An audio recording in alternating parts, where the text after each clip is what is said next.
Baik, assalamualaikum warahmatullahi wabarakatuh. Waalaikumsalam warahmatullahi wabarakatuh. Selamat pagi, salam sehat, sehat semua. Ya. Alhamdulillah. Kemarin kita sudah belajar dan kita lanjutkan ke pembelajaran. Tapi sebelumnya, alangkah baiknya Bapak melihat semangat kalian. SMA Negeri 1 Masjid Raung. Bisa, luar biasa. Bagus. Jadi dengan penuh semangat kalian mengikuti materi pembelajaran kita hari ini. Ya. Sebelum kita masuk ke materi, alangkah baiknya kita awali pembelajaran kita dengan berdoa. Silakan salah satu memimpin doa. Marilah kawan-kawan, sebelum kita belajar, marilah kita berdoa. Doa mulai.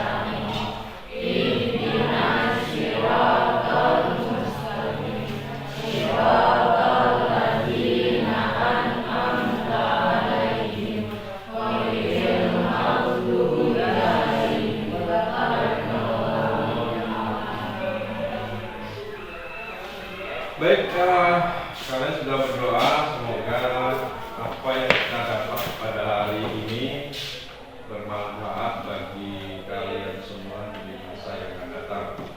Mudah-mudahan ilmunya bermanfaat, ya. Jadi kita akan memulai pembelajaran, tapi sebelumnya Bapak akan cek kehadiran kalian. Masuk semua? Tidak? Ada yang nggak masuk ya? Cek.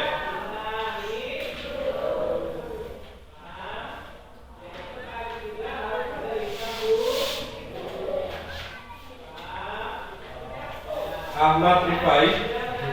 Iya. Aldo. Ayu. Ayu Melviana. Iya. Cindy, Amelia, Cinta, Fitri, Indah, Mirani, Nadia, Revaldo, Ribi, Robi, Rosalina, Ruben, Sela, Suci, Ahmad Bagus, Hadir.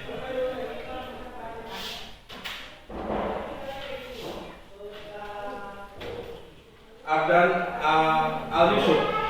Apa? Baik. Itu ada kehadiran, ada juga beberapa orang teman kalian mungkin lagi sakit, apa-apa ya. Apa?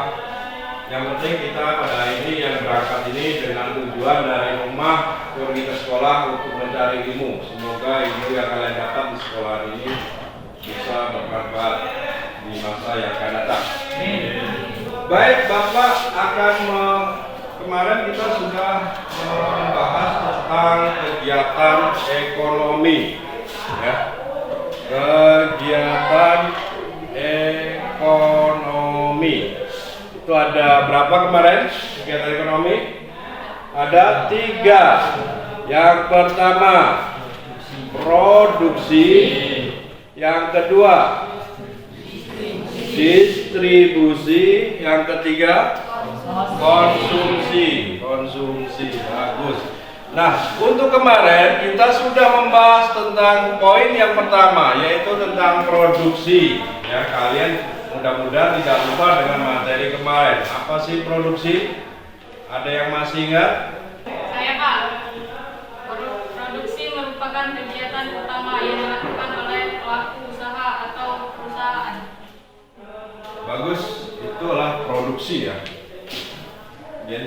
kegiatan utama dari unit pelaku usaha atau perusahaan.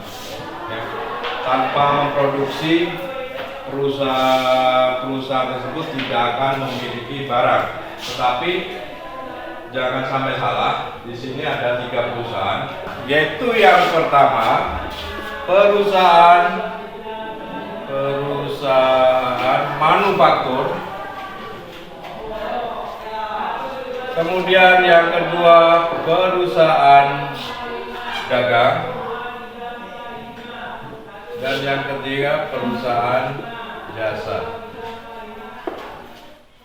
Tapi kalau di sini yang kita bahas tentang kegiatan ekonomi ini berkaitan dengan yang pertama perusahaan manufaktur, di mana karena di perusahaan manufaktur itu ada proses produksi dan distribusi sampai ke konsumsi. Tapi ya kalau perusahaan manufaktur yang fokus ke konsep produksi. Ya. Nah, di minggu kemarin kita sudah bahas tentang produksi. Nah, di minggu sekarang pertemuan ini kita akan bahas tentang distribusi dan konsumsi. Ya. Tapi sebelumnya, apa sih tujuan dari pembelajaran kita hari ini? Ini ada ini. Jadi tujuan pembelajaran kita hari ini, kalian dituntut bisa menganalisis peran pelaku ekonomi dalam kegiatan ekonomi. Ya. Jadi kalian bisa menganalisis dari 3 jenis komponen yang ada di kegiatan ekonomi, yaitu distribusi, produksi, distribusi, dan konsumsi. Jadi di sini dalam materi konsep distribusi dan konsumsi ini, yang artinya pengertian dari distribusi, ada yang tahu apa distribusi tersebut? Distribusi adalah menyalurkan barang atau jasa hasil produksi kepada konsumen. Ya. Itu jawaban dari kawan kalian, yaitu distribusi adalah kegiatan menyalurkan barang atau jasa langsung kepada konsumen. Ya. Jadi dari materi kemarin kita produksi, setelah diproduksi langsung kita distribusikan oleh pelaku ekonomi, ya, biar sampai kepada konsumen. Kenapa harus demikian? Walaupun kita produksi tapi tidak kita distribusikan, itu percuma. Makanya dari 3 komponen ini, antara produksi, distribusi, dan konsumsi, ini sangat berkaitan. Ya. Kemudian tujuan dari distribusi, ya, kita lihat di layar ada 4 tujuan dari distribusi. Yang pertama, membantu menyalurkan barang dan jasa hasil produksi dari produsen ke konsumen. Jadi dari produksi ke konsumsi. Ya. Kemudian yang B, mempermudah konsumen untuk mendapatkan barang kebutuhan. Ya. Jadi dengan adanya distribusi, konsumen akan lebih mudah untuk mendapatkan barang yang dia inginkan. Contohnya untuk sekarang, kalian sudah mengenal dengan sistem online, ya. Sistem online itu akan mempermudah dalam pendistribusian suatu barang. Jadi kalian tinggal order, minta, langsung dikirim. Nah, jasa pengiriman itu namanya jasa distribusi, dari produsen sampai ke konsumen, ya. Jadi didistribusikan oleh mereka. Dan juga di dalam online ini perdagangannya belum tentu yang menjual barang tersebut adalah produsennya atau produksinya. Dia cuma menyalurkan dari produksi si A, dia salurkan sampai ke konsumen. Nah, dia inilah yang dinamakan distribusi, yang menyalurkan barang atau jasa yang sudah siap dikonsumsi oleh konsumen sampai ke tangan konsumen langsung. Itu distribusi. Nah, kemudian yang C, membantu produsen untuk menjual barangnya, otomatis ya. Distribusi ini membantu produsen dalam menjual barang. Ya, perusahaan memproduksi barang, didistribusikan ke konsumen, dengan secara tidak langsung dia sudah membantu penjualan barang produksi perusahaan. Ya. Kemudian yang keempat atau yang D, membantu meningkatkan kesejahteraan dan kemakmuran masyarakat. Ya. Dengan semuanya kebutuhan masyarakat terpenuhi, akan terlihat tingkat kemakmuran dan kesejahteraan dari masyarakat. Contohnya seperti ini. Kita di ujung provinsi Lampung, sedangkan kotanya kita di Bandar Lampung. Di Bandar Lampung kita butuh barang apapun sudah ada, dekat dengan mereka. Belum tentu di tempat kita ada, ya. Paham ya? Nah, seperti itu. Jadi dari segi itu kita sudah tahu tingkat kesejahteraan kita dengan yang di kota atau di Bandar Lampung itu berbeda. Ya. Mereka misalnya pengen pizza, ya. Mereka tinggal order nyampe rumah. Kita pengen pizza gimana? Bingung kan? Nah, ini tugas kalian sebagai generasi. Gimana caranya meningkatkan kesejahteraan di daerah kalian? Apa sih distribusi tadi? Kegiatannya apa? Tadi pengertiannya. Kegiatannya apa? Saya Pak, Silakan. menyeleksi atau mensortir barang yang layak sampai ke konsumen. 2. Mengopak atau mengemas, memberikan tampilan yang lebih menarik terhadap barang atau jasa. Yang ketiga, memberi informasi, biasanya dalam bentuk iklan. Dalam bentuk informasi dalam bentuk iklan. Ada yang lain? Tidak? Untuk selanjutnya, Bapak pengen tahu apa seberapa sih pemahaman kalian tentang materi kita pada hari ini, distribusi konsumsi yang sudah Bapak paparkan di kemarin kelas terakhir pembelajaran. Apakah kalian sudah mempelajari atau tidak? Kita bentuk kelompok untuk berdiskusi tentang distribusi dan konsumsi mengenai fungsi, tujuan, dan lain-lain. Silakan dibentuk kelompok, kita Bapak bagi dalam 4 kelompok ya. Kemarin berapa? 4 apa 5? 4 ya. Terdiri dari 4 orang ya. Ya. Terserah mau seperti kemarin atau diajak. Silakan.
Sudah selesai pekerjaan kalian?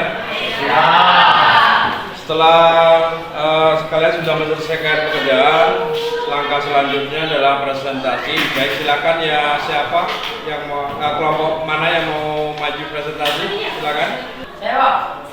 Baik, silakan kelompok 3 yang mau maju presentasi. Assalamualaikum warahmatullahi wabarakatuh.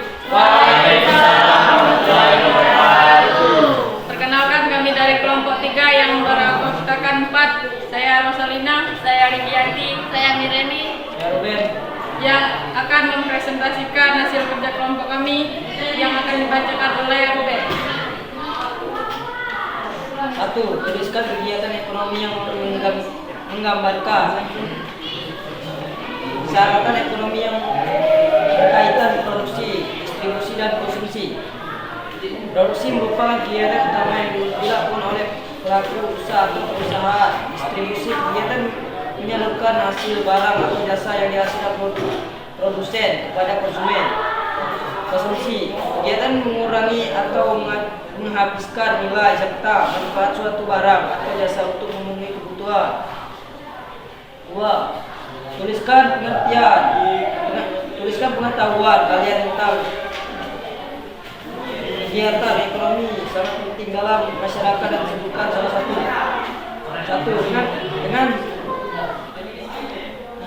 Dengan kegiatan ekonomi masyarakat dapat menikmati manfaat yang lebih baik dalam hal penemuan kebutuhan, contoh penemuan kebutuhan dasar. Kegiatan ekonomi memungkinkan dan distribusi barang dan jasa yang penting untuk memenuhi kebutuhan dasar masyarakat.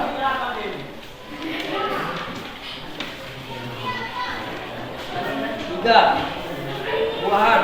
Buatlah pertanyaan dan jawaban berkaitan dengan kegiatan ekonomi. Sebutkan fungsi penting kegiatan ekonomi yang berkaitan tentang alokasi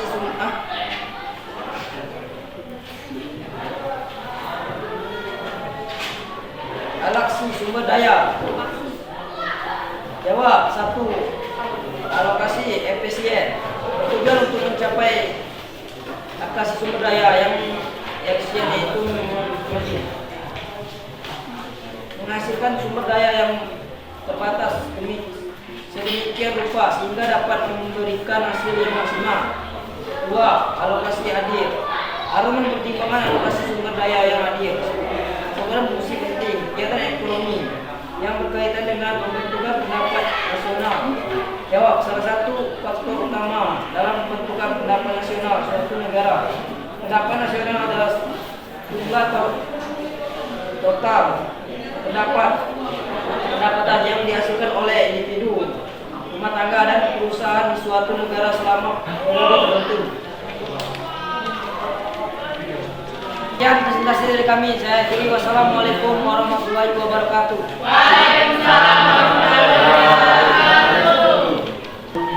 Baik, itu tadi presentasi dari kawan kalian kelompok 3 yang membahas tentang distribusi dan konsumsi.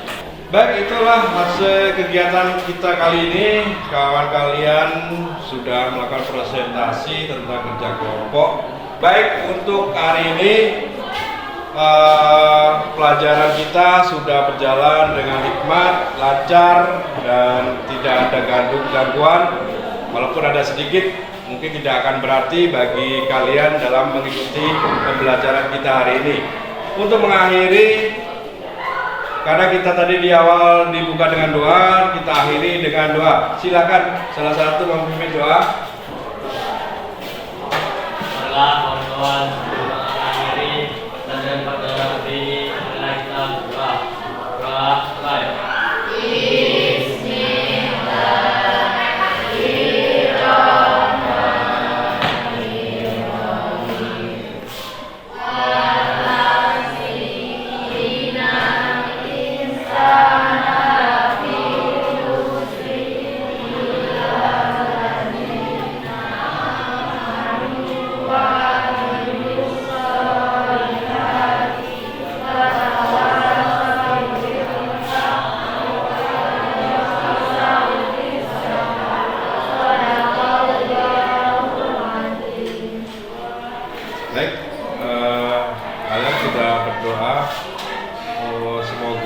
kalian nanti berjalan pulang sehat sampai rumah. Selamat sampai rumah, tidak ada apa-apa. Bapak akhiri.